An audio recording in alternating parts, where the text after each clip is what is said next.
All right, our next trend is electron affinity. And as the name sounds, something that has an affinity for electrons, or it likes electrons. You would think these are the things that like to have negative charges, and that is absolutely accurate. So electron affinity is like attracting electrons. The actual definition is the amount of energy released when an electron is added. That is the opposite of ionization energy. Remember, ionization energy is the energy to remove an electron. So that means that putting on an electron must release energy because it requires energy to remove an electron. So doing the opposite, putting one on, must release energy, and that is true. So if something releases a lot of energy when you add an electron, that means it's like really stable. It wants that electron. It's going to have a high electron affinity. So it does have to do with energy in there. If I were to write the general equation, I would be like any atom X.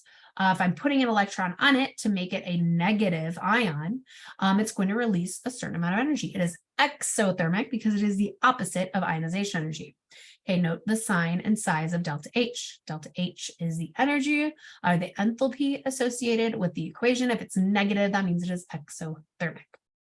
Now, I just want you to look at these numbers for a minute, okay? Notice they are all negative. Well, the ones that have numbers are all negative, and that's because they release energy. We just talked about that. It releases energy. It's exothermic. Chlorine, for example, if I stick an electron on chlorine, I make Cl minus. It's going to release 349 kilojoules of energy. All of these are going to release a specific amount of energy.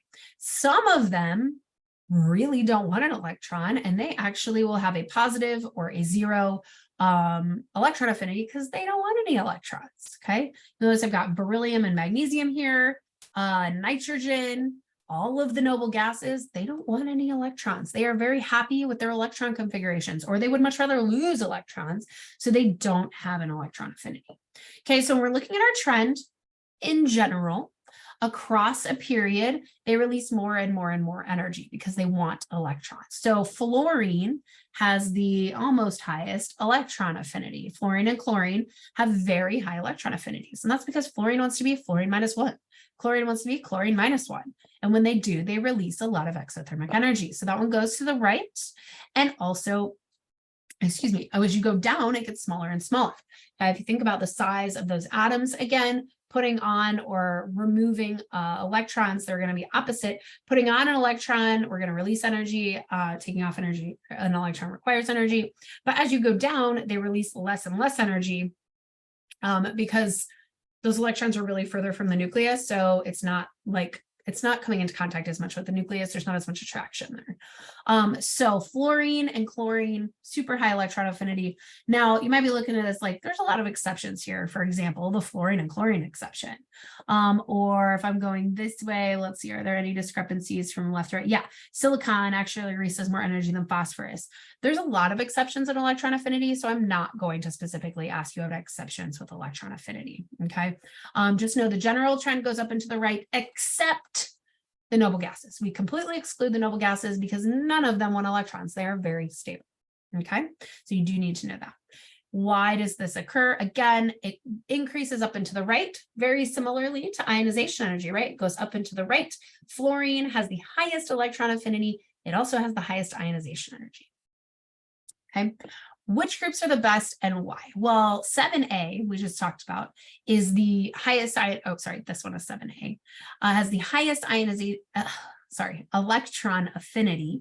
Halogens really want electrons. They really want to be a -1 charge, okay? Same thing here, this one really wants to be a -2. This one kind of wants to be a -3, so on and so forth. You'll see the general trend is up and to the right, but there are a lot of exceptions looking at this graph, okay? How about transition metals? Can we really predict these? Transition metals don't really want electrons anyway. Metals are always positive.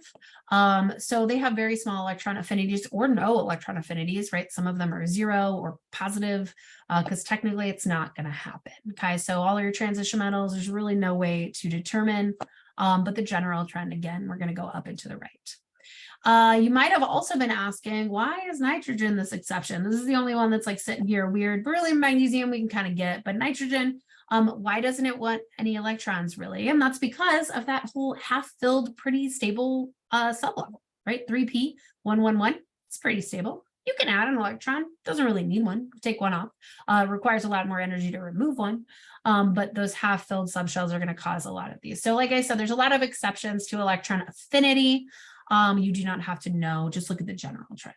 Okay, which pairs are incorrectly ordered with respect to electron affinity? So I'd be like, okay, C and B. Look at C and B on here. C and B. I would expect C to have a higher electron affinity than B because the trend goes up into the right. Okay, absolutely. So I'd expect C to have a higher one. C is greater than B, so this is good. F and O. So I'm going to go over here. I know fluorine has the highest electron affinity. So fluorine should be higher in electron affinity than oxygen. Is that what I wrote? Yes, so that one's correct. If I had said with respect to the general trend, remember, you don't have to know all the actual numbers or exceptions. Sodium and aluminum, I would be like, okay, I got sodium is here, aluminum is here. According to the general trend, aluminum, which is more up and to the right, should have a higher electron affinity. So the way that I wrote this is wrong. If I'm following the general trend, I would be like, nope, that one's wrong. Also, phosphorus and sulfur. I got phosphorus and sulfur here. Sulfur should have a higher electron affinity. So this is also written wrong for the general trend. Again, you don't have to know the exceptions because there's a lot of them. Okay, so that's it all I'm going to say for electron affinity. Just know it goes up and to the right. There are a lot of exceptions, but fluorine really wants them. And the noble gases have no electron affinity because they don't want electrons.